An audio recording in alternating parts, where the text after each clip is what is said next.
My ex-girlfriend's mother called me out of the blue 3 years after the breakup, claiming she had information that could destroy my career. "Meet me at the downtown cafe tomorrow at noon," Patricia said, her voice dripping with false sweetness. "Trust me, you'll want to hear what I have to say." What she didn't know was that I'd been documenting her family's secrets for years. The tables were about to turn in the most unexpected way. Before we continue, please subscribe to the channel and let us know where you are listening in the comments.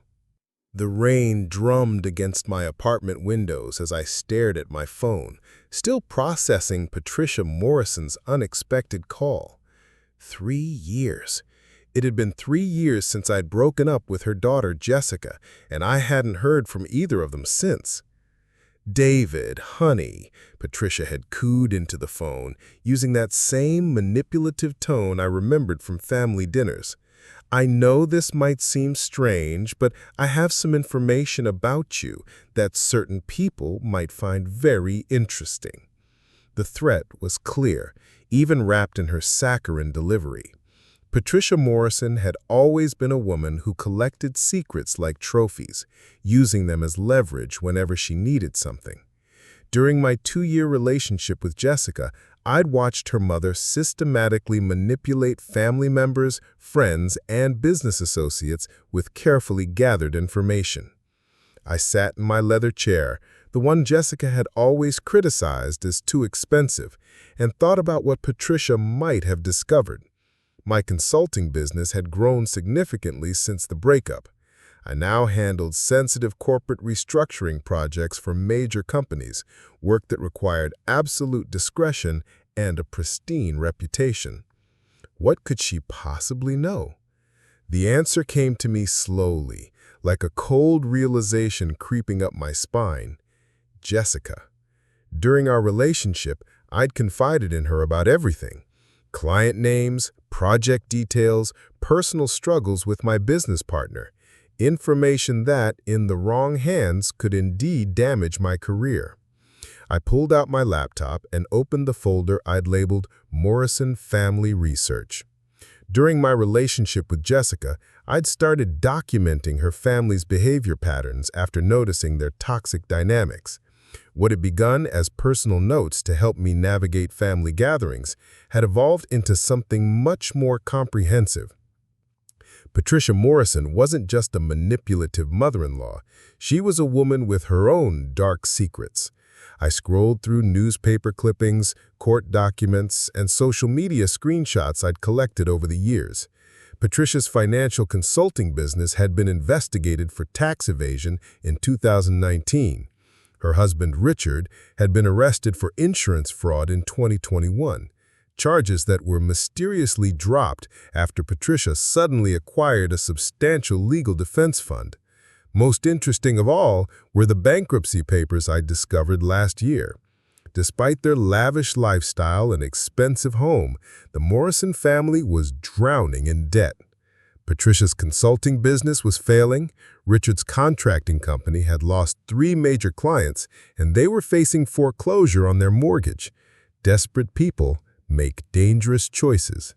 I made myself coffee and settled in for a long night of preparation. If Patricia Morrison wanted to play games with information, she'd learn that I was far better at this game than she realizes. The downtown cafe buzzed with lunch crowd energy as I spotted Patricia Morrison sitting in a corner booth, her designer handbag prominently displayed on the table like a warning flag. She'd chosen a public location, probably thinking it would keep our conversation civilized. How wrong she was. "David!" She stood with theatrical enthusiasm, air-kissing my cheeks as if we were old friends instead of adversaries. "You look wonderful. Success suits you." I slid into the booth across from her, noting how her jewelry sparkled a bit too brightly, how her smile never reached her eyes. "Patricia, you mentioned information?" "Straight to business. I always admired that about you." She opened her purse and withdrew a manila envelope. "Though I must say, I'm disappointed you haven't asked about Jessica." Jessica and I ended things amicably.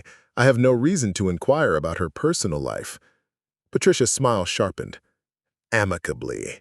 Is that what you call stealing her business contacts and using insider information from her marketing firm to land the Henderson Industries account? The accusation hit like a slap. Henderson Industries had indeed been one of Jessica's clients before becoming mine, but I'd won that contract through legitimate networking and superior proposals. However, Patricia's version of events could be twisted to look suspicious.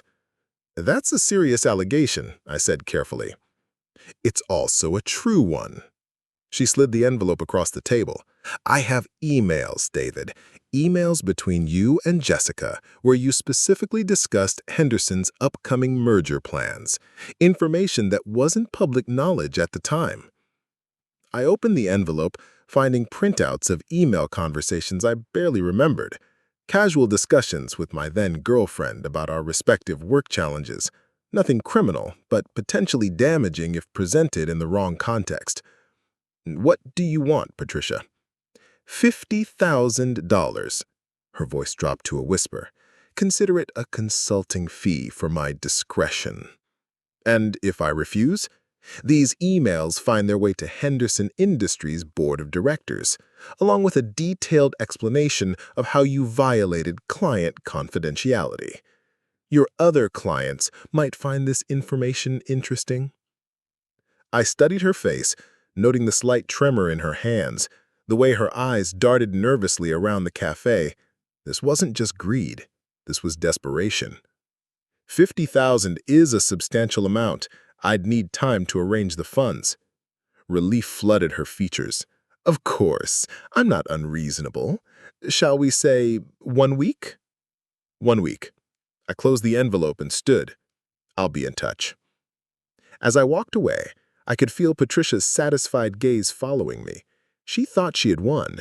She had no idea that her victory celebration was premature. That evening, I opened my laptop and began making phone calls. The first was to my attorney, Marcus Chen, a sharp corporate lawyer who'd handled several delicate situations for my business. David, this sounds like extortion, Marcus said after I explained the situation. We could involve law enforcement. Not yet. I want to explore other options first. My second call was to James Rodriguez, a private investigator I'd used for corporate due diligence. James, I need a comprehensive background check on Patricia Morrison. Financial records, legal troubles, anything that might be relevant to current desperation. How deep do you want me to dig? All the way down.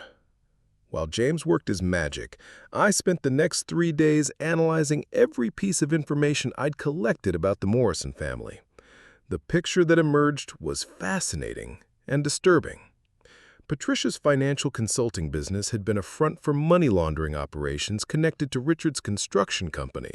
They'd been skimming funds from municipal contracts, hiding profits in offshore accounts, and using Patricia's business to legitimize dirty money.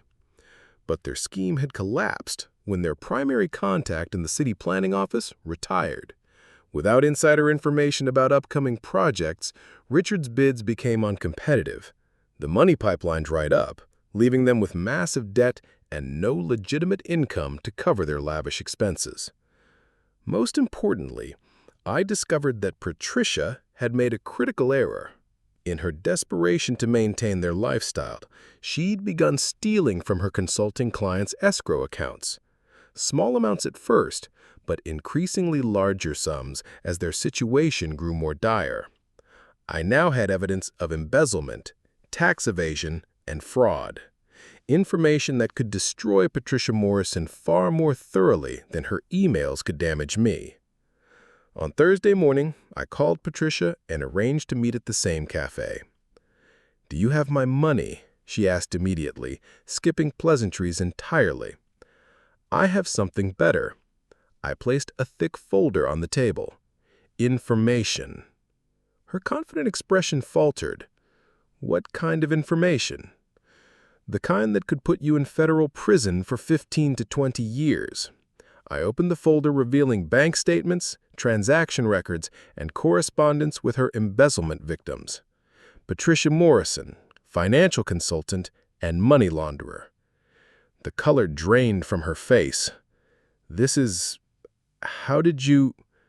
The same way you gathered information about me.